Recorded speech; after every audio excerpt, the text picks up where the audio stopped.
بسم الله الرحمن الرحيم قل أعوذ برب الفلق من شر ما خلق ومن شر غاسق إذا وقب ومن شر النفاثات في العقد ومن شر حاسد إذا حسد.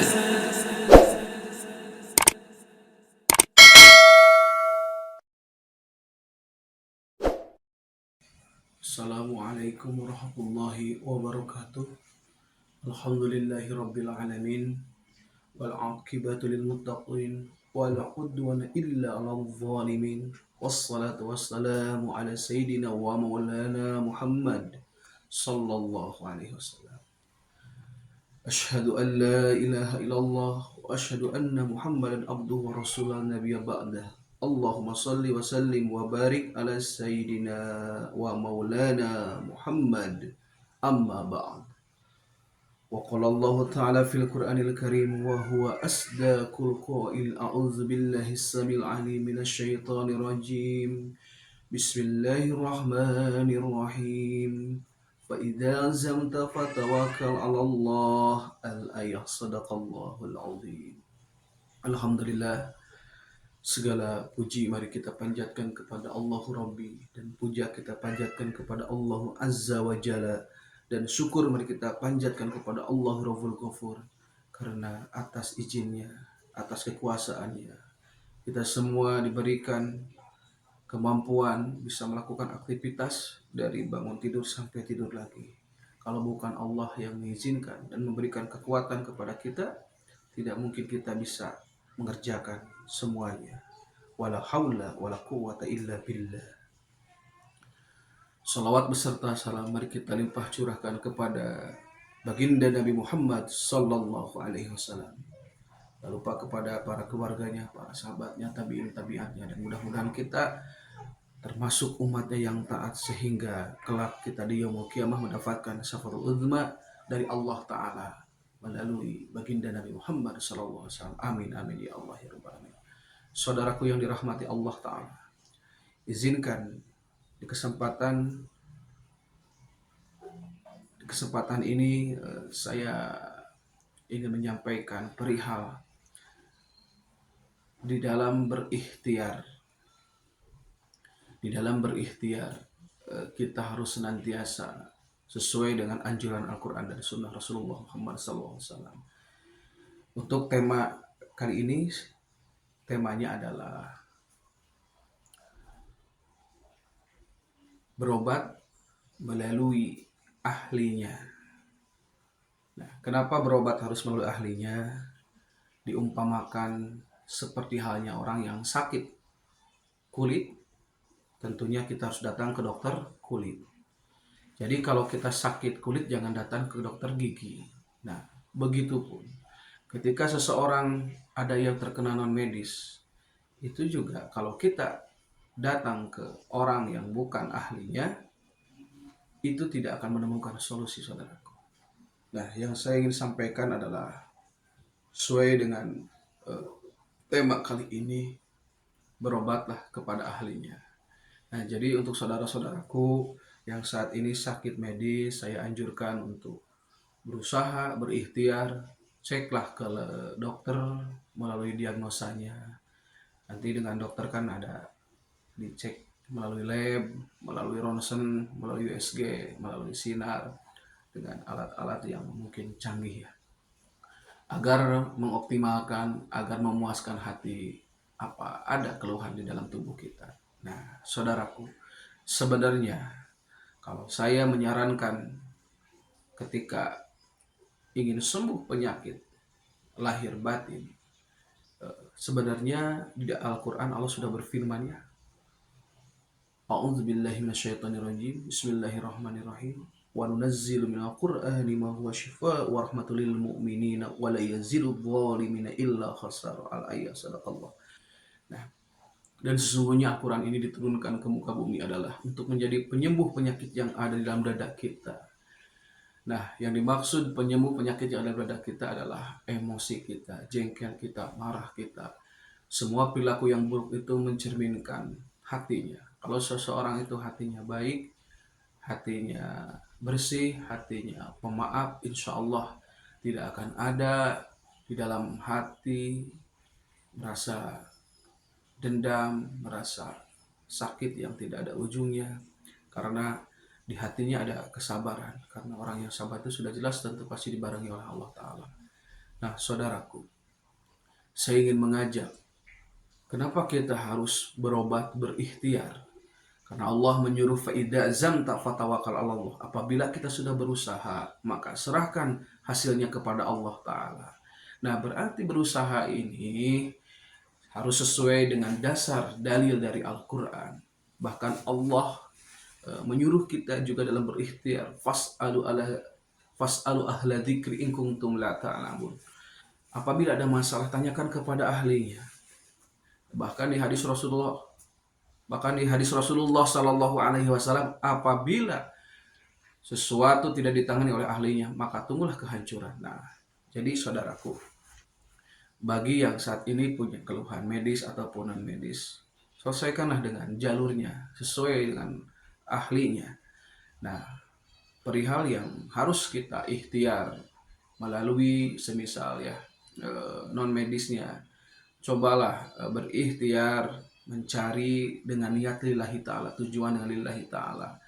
Seseorang yang kita cari tentunya harus berdasarkan Al-Quran, terutama dari sisi akhlaknya, dari sisi ketauhidannya, dari sisi akidahnya. Nah, seseorang yang mampu mengatasi di bidang metafisik, di bidang spiritual, nah tentunya kalau ahlinya itu insya Allah analisanya tidak akan tebak-tebakan, tidak akan ngawur, tidak akan ngaco. Nah, yang selama ini yang saya perhatikan dari beberapa pasien-pasien yang pernah saya tangani, hampir semuanya itu dia ditangani bukan oleh ahlinya.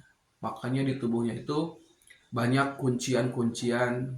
Kuncian itu maksudnya gimana?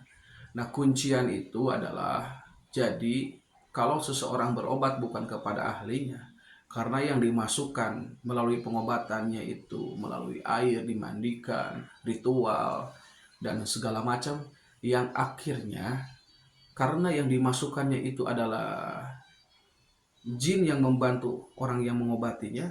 Nah, si sihir guna-guna ataupun telur santetnya itu diikat oleh makhluk itu. Nah, ketika diikat, dikunci itu bukan solusi menurut saya. Tapi yang disebut solusi itu bagaimana sihir, teluh, santet, pelet, guna-guna dari ujung kepala sampai ujung kakinya itu benar-benar bisa keluar atas izin Allah di tubuhnya.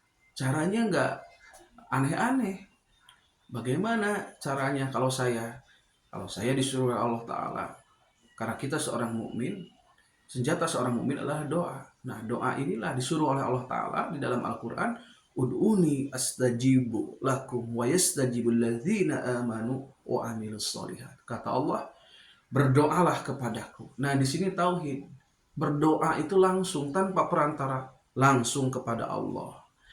Lalu bagaimana agar doa kita diijabah? Kata Allah, wa yastajibul ladzina amanu wa amilus solihat. Kata Allah, dan aku akan mengabulkan doamu apabila kamu beriman serta mengerjakan amal soleh. Nah, saudaraku, jadi sebenarnya kunci dikabulkan doa itu adalah terletak dari iman dan amal soleh seseorang. Makanya kalau saya menyampaikan khususnya pribadi saya dan kepada pasien saya nanyanya hanya dengan ikrar. Ikrar itu adalah janji. Saya tanya, maukah ibu, bapak, A, kembali ke jalan Allah Ta'ala dengan bertobat? Nah, saya menanyanya dengan hal itu. Karena kenapa? Sebenarnya penyembuhan pengobatan dengan metode muhasabah dan doa, pertama sebelum diajak muhasabah dan doa, saya tanya dulu orangnya dalam akadnya, mau atau tidak kembali ke jalan Allah Ta'ala.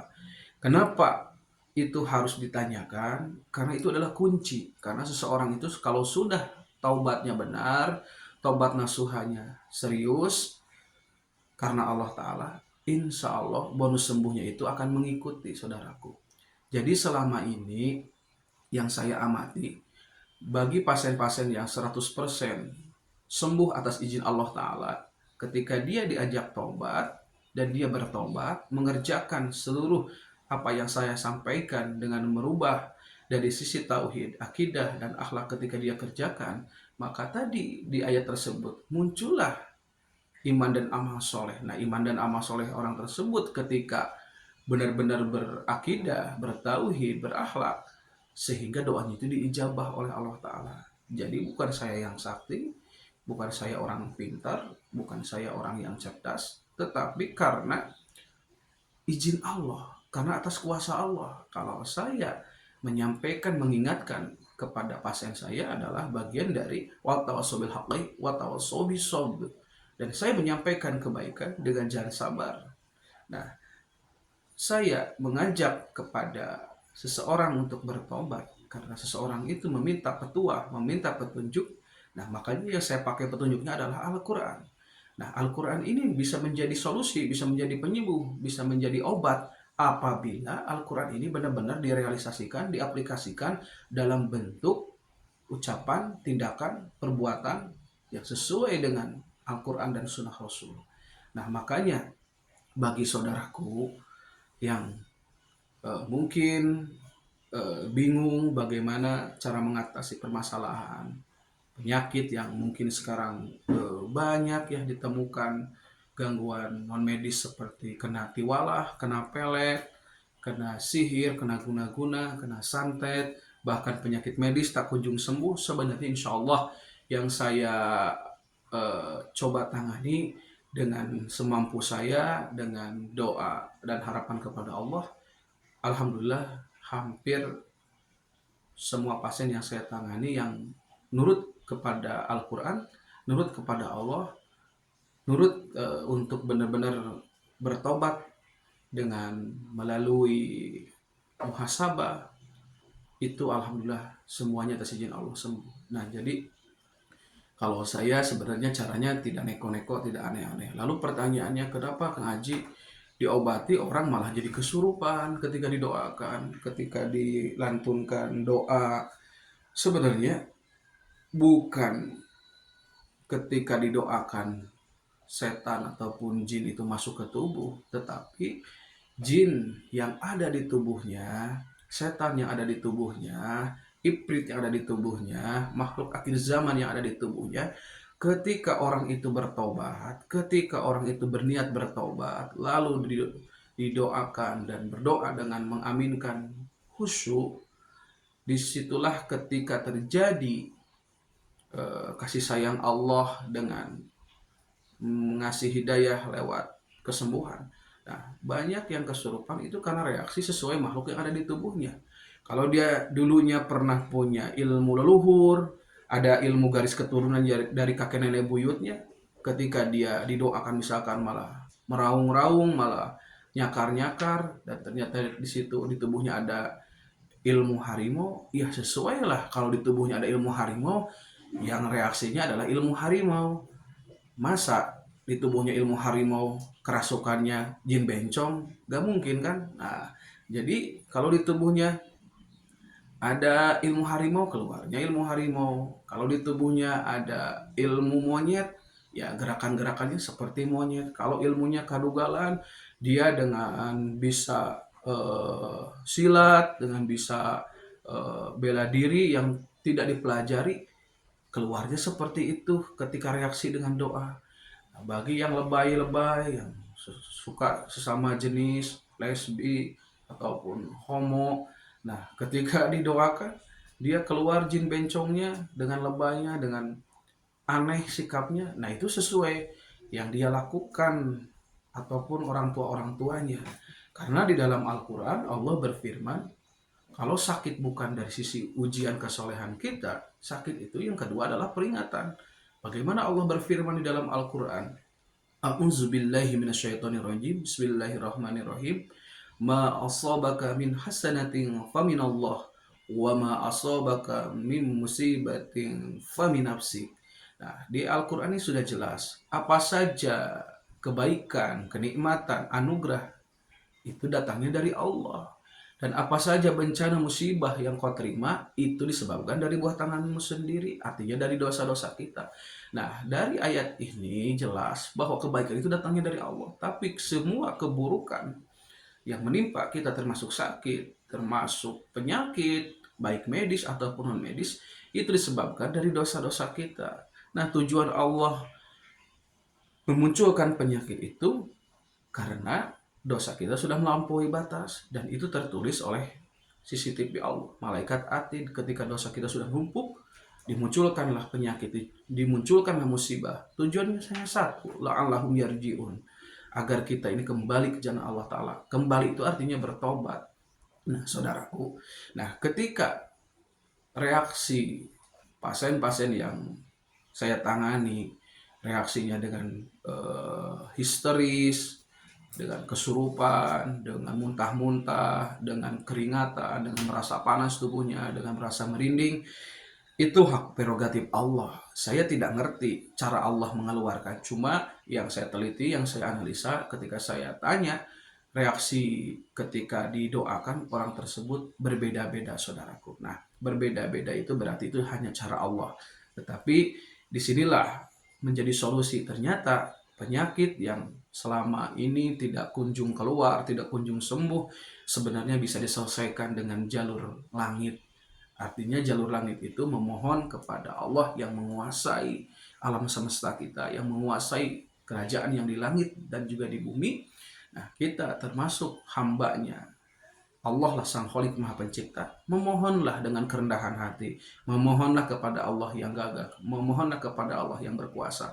Kalau saya dengan sangat penuh keyakinan bahwa semua penyakit itu, ya saya yakin kalau belum waktu ajalnya, insya Allah itu bisa disembuhkan atas izin Allah Ta'ala. Karena dari kasus-kasus yang saya tangani, yang terkena penyakit dari mulai pusing, migrain, terus vertigo, terus dia sering ngerasa sesek, entah di paru-parunya, entah di jantungnya. Ada yang merasa gak nyaman di perutnya, di ulu hatinya, di lambungnya, di ususnya. Dan semua penyakit dari ujung kepala sampai ujung kaki, dari mulai ringan yang sampai yang berat, sebenarnya insya Allah itu bisa tersembuhkan atas izin Allah Ta'ala hanya dengan jalan bertaubat, hanya dengan jalan kembali kepada Allah, hanya dengan meyakini bahwa yang menyembuhkan Allah Ta'ala. Adapun dokter, adapun obat, adapun alternatif non medis, nah semua itu hanyalah ikhtiar. Tapi ingat saudaraku bahwa yang peran menyembuhkan itu adalah Allah Subhanahu wa Ta'ala. Jadi jangan sampai kita merasa bahwa dengan obat, dengan dokter, termasuk dengan berobat kepada spiritual, kepada alternatif, kalau kita meyakini yang menyembuhkan tersebut, itu juga dosa besar. Itu bisa jadi dosa syirik, dosa musyrik. Makanya saya mengajak kepada siapapun yang pasien yang saya tangani, saya hanya menanya dengan satu, maukah kembali ke jalan Allah Ta'ala? Nah, itu ikrar itu saya pegang, karena biar dia paham bahwa yang menyembuhkan itu Allah, dan bahwa janjinya itu akan dicatat oleh malaikat dan akan dilihat oleh Allah Ta'ala bagaimana serius atau tidaknya. Nah, keseriusan inilah yang penting, karena kefokusan, kehusuan itu akan menentukan kesembuhan kepada kita. Nah, saudaraku, jadi sebenarnya kalau nanti ada yang terkena sihir, teluh, santet, pelet, guna-guna, jangan mencoba-coba kepada orang yang bukan ahlinya. Karena kalau sudah dicoba-coba, hasilnya pun coba-coba. Tapi kalau kita datang ke ahlinya, insya Allah ketika dia dikasih kelebihan karena kesolehannya, mendapatkan maunah, mendapatkan ilmu yang dititipkan oleh Allah Ta'ala di bidangnya, nah mendeteksinya pun insya Allah akan tepat, akan sesuai dengan Al-Quran, akan sesuai dengan sunnah Rasul, sehingga nanti ketika berobat pun akan menjadi ibadah. Karena berobat melalui medis ataupun non medis, ketika basmalah, dan hamdalah. Nah, semuanya langkahnya, capeknya, hartanya, pikirannya, itu akan menjadi amal soleh saudaraku. Jadi kepada saudaraku yang saat ini belum kunjung sembuh, yuk kita kembali ke jalan Allah Ta'ala. Yuk kita perbaiki sikap, perbaiki akhlak, perbaiki tauhid kita. Insya Allah kesembuhan itu akan datang, pertolongan dari Allah Ta'ala. Karena Allah sudah berfirman, Innallaha ma'as sabirin. Ketika kita sudah bersabar menghadapi penyakit, ujian dari Allah Ta'ala, insya Allah Allah akan bersama kita. Kalau Allah sudah bersama kita, doa-doa kita akan diijabah oleh Allah Subhanahu wa Ta'ala. Amin, amin ya Allah ya Rabbal Alamin. Nah, saudaraku, pentingnya di sini saya mengingatkan, yuk kita raih kesehatan, kesembuhan dengan berakhlak baik, dengan bertauhid yang sesungguhnya, dengan berakidah yang sesuai syariat. Semoga dengan jalan kita melakukan amal soleh, sehingga nanti yang terlihatnya di mata Allah iman dan amal soleh kita. Insya Allah, karena iman dan amal soleh itu adalah bagian dari jalan mengetuk rahmat Allah agar Allah mengabulkan doa. Mudah-mudahan bagi saudara-saudaraku yang saat ini sakit tak kunjung sembuh, semoga atas izin Allah menyembuhkan dengan cara Allah tersendiri yang kita tidak ketahui. Wala haula wala quwwata illa billahil aliyil azim. Semoga di tayangan video ini menjadi manfaat, menjadi motivasi, dan menjadi muhasabah, dan penuh dengan harapan kita, dengan semangat gigih memohon dengan penuh keyakinan. Semoga dengan doa yang berulang-ulang tanpa jemu, walaupun sudah berhari-hari, berminggu-minggu, berbulan-bulan, bertahun-tahun, semoga dengan doa tersebut Allah mengabulkan dengan kuasanya, dengan kekuatannya, dengan ridhonya. Amin, amin ya Allah ya Rabbal Alamin. Mungkin kalau ada kehilapan itu datangnya dari saya pribadi, kebenaran itu atas izin Allah Ta'ala. Assalamualaikum warahmatullahi wabarakatuh.